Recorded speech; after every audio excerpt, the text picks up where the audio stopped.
Fisheries, Food, and the Future were the focus of November at the Mississippi Department of Marine Resources. Here's a recap. Like many of you, we braved the rain at the Peter Anderson Festival. We were there sharing information about and recipes from our seafood marketing program.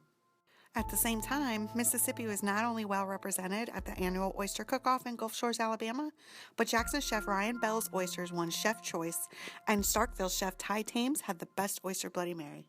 Mississippi and Louisiana Seafood Marketing teamed up to bring a taste of the Gulf to the Grove for the Ole Miss LSU game.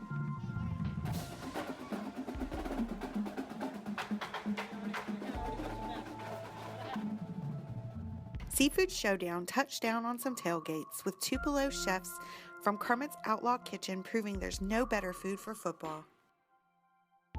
November was also a busy month for marine fisheries. Not only was the Commission on Marine Resources primarily concerned with oyster season, ultimately placing a moratorium on new license sales, but we were also talking red snapper at USM's 2015 Marine Fisheries Workshop. Biological coordinator at DMR gave a presentation on the life history of red snapper and how Mississippi manages the fishery. Director of DMR's Shrimp and Crab Bureau also spoke at USM this month as part of GOMRI's Healthy Gulf Seafood Seminar. Overall, we submitted 820 samples from our seafood group. 164 were shrimp. That included 4 species, white, pink, brown, and royal reds.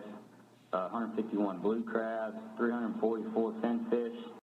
We submitted everything from sunfish to red snapper to cobia, red drum, spotted sea trout, Atlantic croaker, even hardhead catfish. We wanted to submit as many species as we could.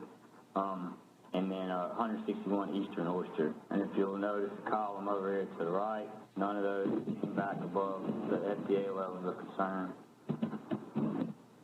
So this chart shows the results, our actual results of our analysis that the State Chem Lab did for us. And you can see the seafood categories on the top, shrimp, fish, crab, and oyster. And we have our hydrocarbons and DOS on the left.